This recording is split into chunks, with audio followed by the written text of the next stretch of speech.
आप कहते हो कि मंदिर से जाते समय नंदी के कानों में, बहुत सुंदर प्रश्न है आपके, बहुत भाव से और आनंद से आपने करा, और जनमानस के कल्याण के प्रश्न है ये, केवल आपके लिए नहीं है, ये सबके लिए इतने जोरदार प्रश्न है। जो गलती भी करते होंगे तो उसको सुधार सकते।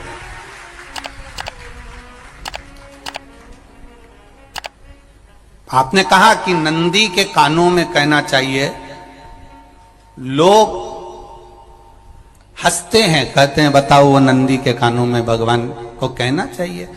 वैसे तो हम आपको एक बात बता दें कि दुनिया के लोग किसी दूसरे धर्म की कभी हंसी नहीं उड़ाते। दुनिया के लोगों को दूसरे का धर्म अच्छा लगता है। दुनिया के लोग सबसे ज्यादा हंसी उड़ाते हैं तो हमारे सनातन धर्म की ही उड़ाते हैं, और जी खुद उड़ाते हैं, दूसरा उड़ाने वाला नहीं होता। दूर के ढोल हमें समझ में आते हैं, उसका धर्म हमें समझ में आ गया, उनके क्या है, ऐसा है, आओ कुछ नहीं, उनके धर्म में ऐसा है, कितना आनंद हमें दूसरे के धर्म में लग रहा है, और हमारा सनातन धर्म हमको बुरा लगता है। हमारे सनातन धर्म हमें बुरा लगने लगा। अरे भाई, लोग कहते हैं कि नंदी के कान में कहते हो, ये कोई हमारे पुराणों में या शास्त्रों में लिखा है? भगवती बहन साहू, आपको धन्यवाद देना चाहूंगा और एक बात कहना चाहूंगा,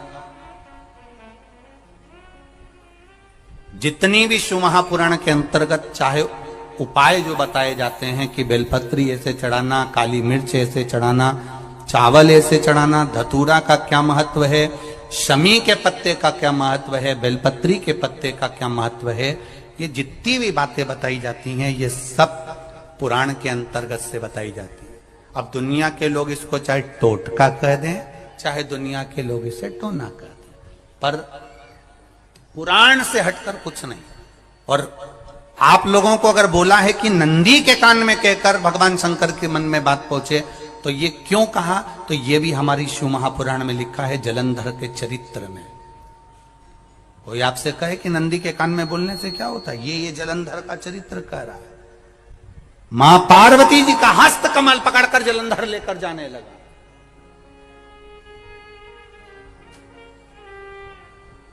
वृंदा का पति लेकर जा रहा।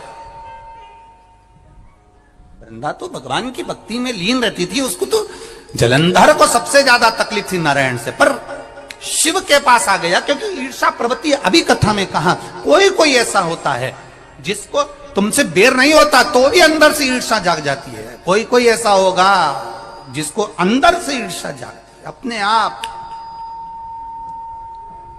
आप अंदर से ईर्षा जागती है, उसका कोई बेर नहीं, और ईर्षा जाग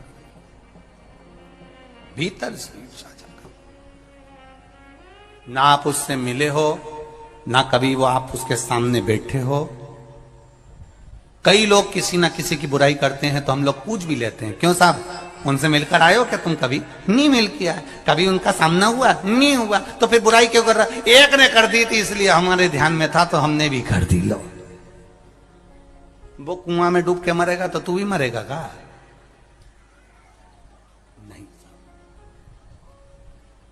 नंदी सामने बैठा है, गणेश जी को मालूम पड़ गया, कार्तिकेय को मालूम पड़ गया, मां पार्वती जी का हस्त कमल जलंधर ने पकड़ लिया और लेकर चला। मालूम पड़ गया, तब नहीं रहा गया। गणेश जी को क्रोध आ गया और गणेश जी महाराज आए, शिव जी को जगाने लगे, पिताजी पिताजी पिताजी कर कर जगाया, उठो पिताजी, पिताजी उठिए, पिताजी जागिए, पिता को जगा रहे हैं। भगवान शंकर नहीं उठे, तप में लीन थे।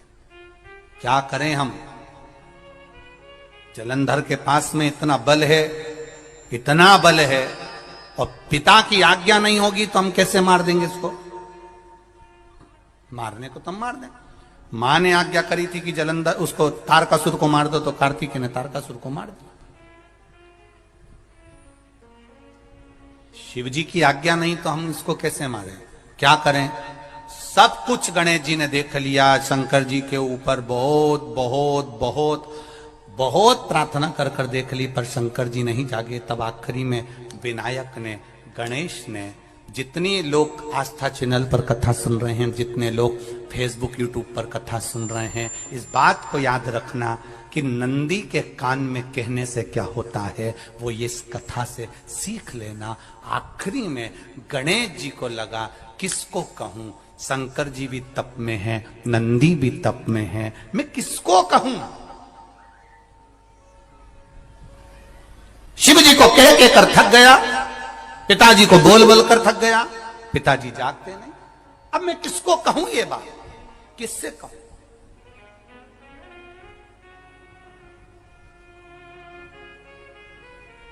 विनायक गए सीधे अब नंदी के पास में। नंदी भी तप में लीन थे, शंकर जी की ओर मुख था, शंकर जी की ओर मुख था।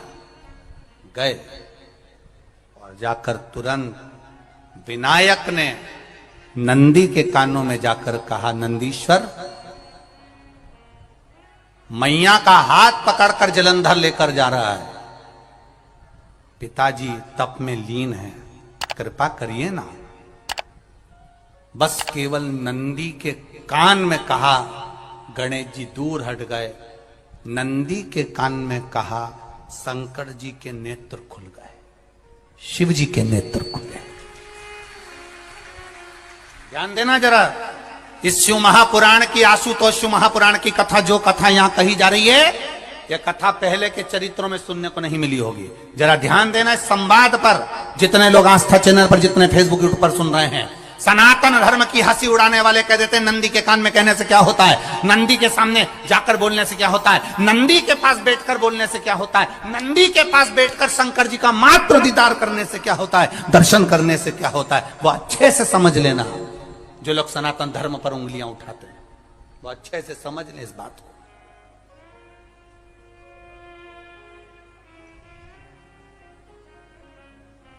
क्या होता है? नंदी तप में लीन, शिवजी तप में लीन, शिव नहीं उठ रहे। विनायक ने नंदी के कानों में जाकर कर दिया, नंदी के कान में जाकर कहा, नंदी के नेत्र नहीं खुले। नेत्र किसके खुले?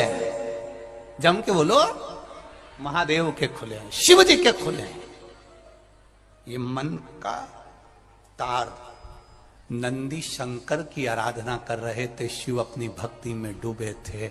यहां कहा, यहां पहुंचा, जो दिल में था उस तक बात पहुंच गई। नंदी के दिल में शिव थे, तुम कहे, नंदी ने शंकर तक बात पहुंचा दी। वो सूत्र जो बंधा था दिल से दिल तक का, वो पहुंच गया। वो सूत्र जो दिल से दिल तक बंधा हुआ था, मन से बंधा हुआ था, खबर वहां तक पहुंच गई, खबर पहुंच गई। उसको जानो, लुटाइए, ये मौका मिला है आनंद का, दिल से प्रेम लुटाओ। नंदी से कहा, नंदी ने देवादिदेव महादेव से नहीं कहा। केवल नंदी आंख बंद कर कर बैठे थे, कहते सही भगवान गणेश के शब्द शिव जी तक पहुंच गए। शिव जी के नेत्र खुल गए और उन्होंने जलंधर के पास पहुंचकर पार्वती जी का हस्त कमल छुड़वाया। जरा विचार करिएगा, आप नंदी से कहते हो मेरे महादेव तक बात पहुंच जाती है, आपको केवल नंदी से प्रेम से कहना है, नंदीश्वर मेरे बाबा, ए मेरे बाबा, आप रोज शिव जी को लेकर भ्रमण पर निकलते हो, मुझे बहुत दुख है, आप मेरे दुख को मिटाने के लिए मेरे दरवाजे पर क्यों नहीं आते?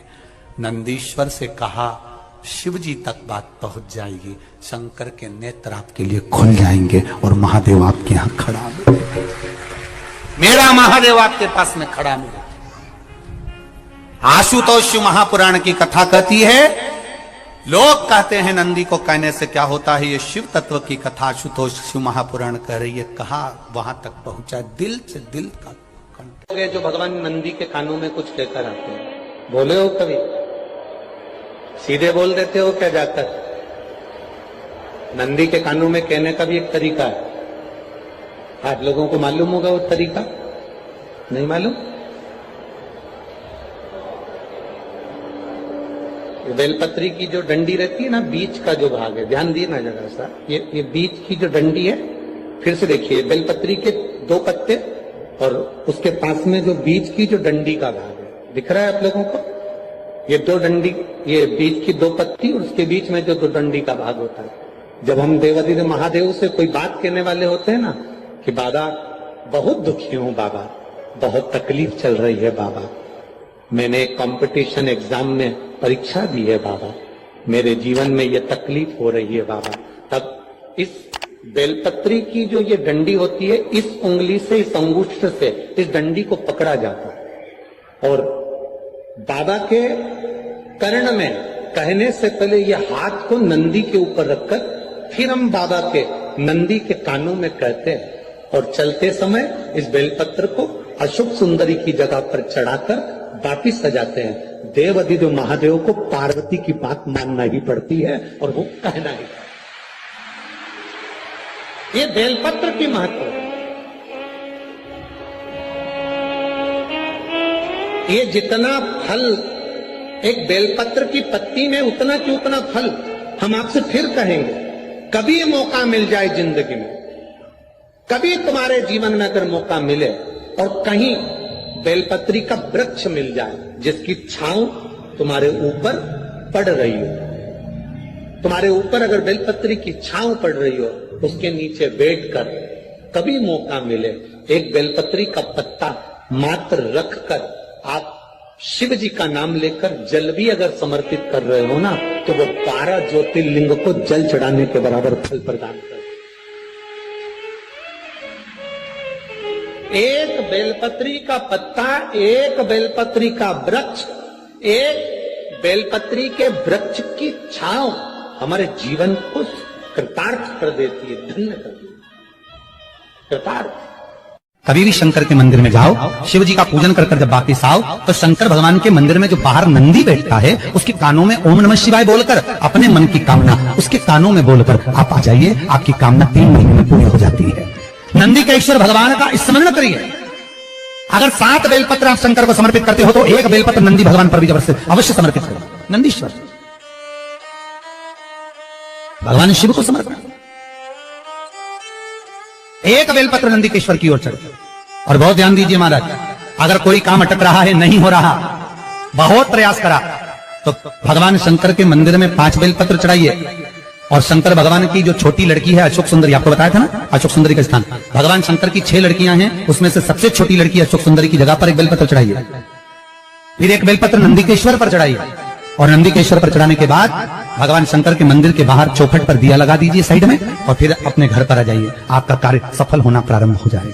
नंदीकेश्वर भगवान नंदीकेश्वर का स्मरण कर लेने पर जीवन आनंद सुख की अनुभूति करता है, आनंद सुख को पाता। भगवान नंदीकेश्वर का पूरी दुनिया में केवल एक केदारनाथ ही एक ऐसा है जहां पर ओम कुंड विराजमान है। कौन सा कुंड है वहां पर? ओम कुंड। जो बच्चा हकलाता है, तोतला बोलता है या गूंगा होता है, जिसकी वाणी नहीं होती, वो अगर ओम कुंड पर जाकर ओम बोलने का प्रयास करता है तो जितनी देर तक उसके मुंह से घुंड की आवाज निकलती है, उतनी देर तक ओम कुंड में से पानी का बुलबुला निकलता रहता है। और 7 या 8 बार बोलने से व्यक्ति हकलाना छोड़ देता है, तोतला बोलना छोड़ देता है और उसकी वाणी आ जाती है। वो ओम कुंड केदारनाथ जी में बसता है। कहां बसता है?